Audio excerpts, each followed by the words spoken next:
Hello, it's Pastor Chad here with another devotional for you today. I was just kind of curious. Today, what's grabbing your attention? What's holding your thoughts? Now, I know there's a lot going on, and I know that there's a lot of kind of abnormal things going on, but as we begin to kind of take steps out of, this coronavirus season of life, I think it's really important that we understand and we know that there are always going to be things that grab our attention. Right? I mean, you fast forward 10 years down the line, by then certainly we have vaccines and all that stuff that have been tested, and maybe coronavirus isn't much more than a few paragraphs in a history book. But there's going to be something or someone who is going to grab your attention. Let me read this passage for you today. In Hebrews chapter 12, verses 1 and 2, it says this: "Therefore, since we are surrounded by so great a cloud of witnesses, let us lay aside every weight and sin which clings so closely, and let us run with endurance the race that is before us, looking to Jesus, the founder and perfecter of our faith, who for the joy that was set before him endured the cross, despising the shame, and is seated at the right hand of the throne of God."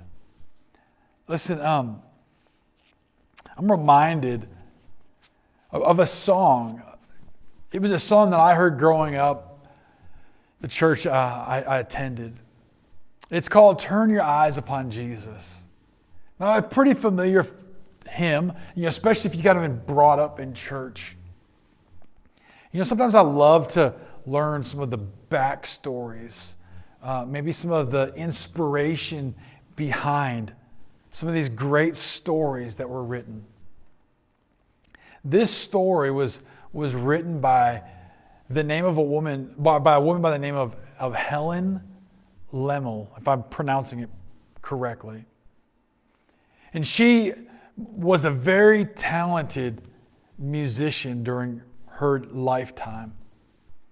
She was a woman that kind of did some traveling. She was born in England, and at a somewhat young age, her family came here to the United States. She was a woman that had experienced some highs in life, but also some lows in life. She had become ill to the point where her eyesight began to fail, and her eye, and she eventually became blind. Her husband at the time couldn't cope with all those struggles that he perceived that would come along with her blindness. So his solution to the circumstance was to run, was to leave her behind and let her care for herself. Helen was given like a pamphlet, really kind of a devotional. It was entitled "Focused." It was written by a woman that Helen would never meet, a woman about 10 or so years older than her, Lilias Trotter. Lilias, she was a missionary. She served the Lord in northern Africa. She was trying to reach Arab people there and tell them about Jesus. And just so happened, she had been serving the Lord faithfully, and kind of like some missionaries do now, she was on like a bit of a furlough, a bit of a break, and she went to Switzerland, and she was spending some time trying to, fill her tank again.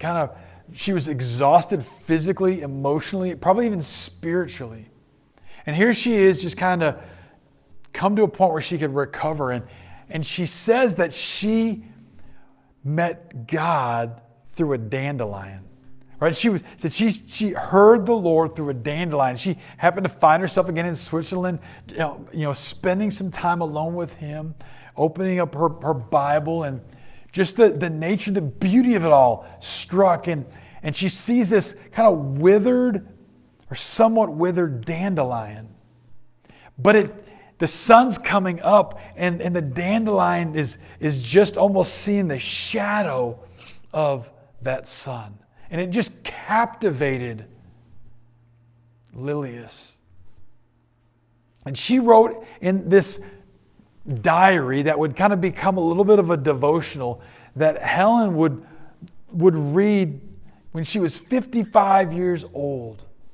Having gone through this husband who left her, having gone through these issues with her eyesight. And that devotional and those words would strike a chord within her.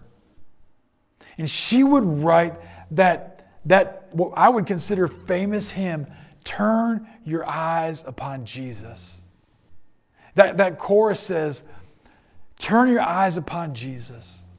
Look full in his wonderful face, and all the things of this earth will grow strangely dim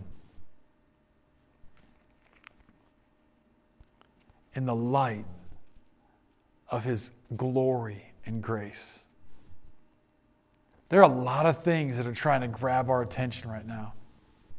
In Hebrews chapter 12, Paul encourages, really even is shouting at us when he makes that statement, and he's using this example of a race, right? And he says, listen, he goes, "Throw away all or lay aside every weight and sin which clings so closely, and let us run with endurance."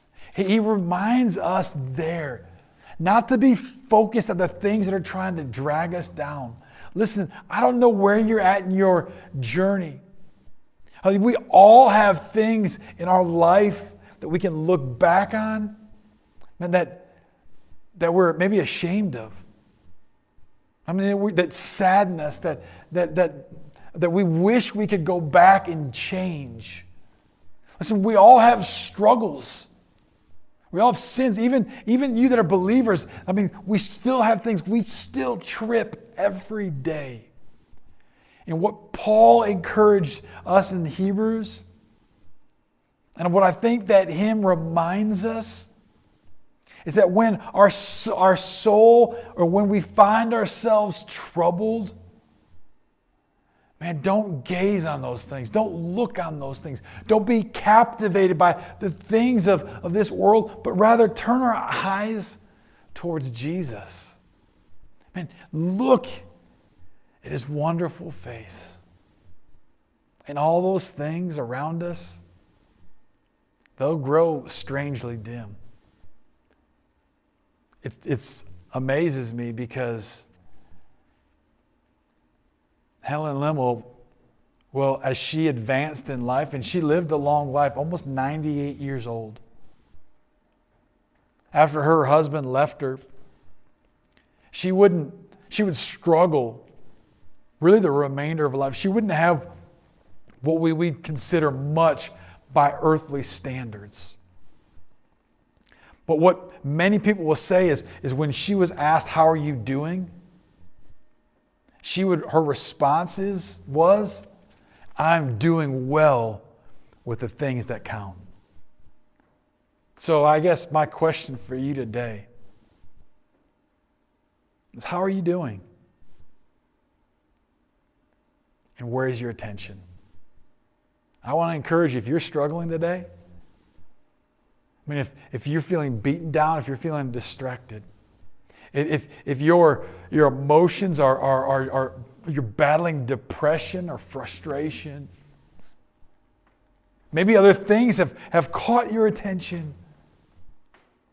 Or maybe it's these pursuits in your job or with finances or things.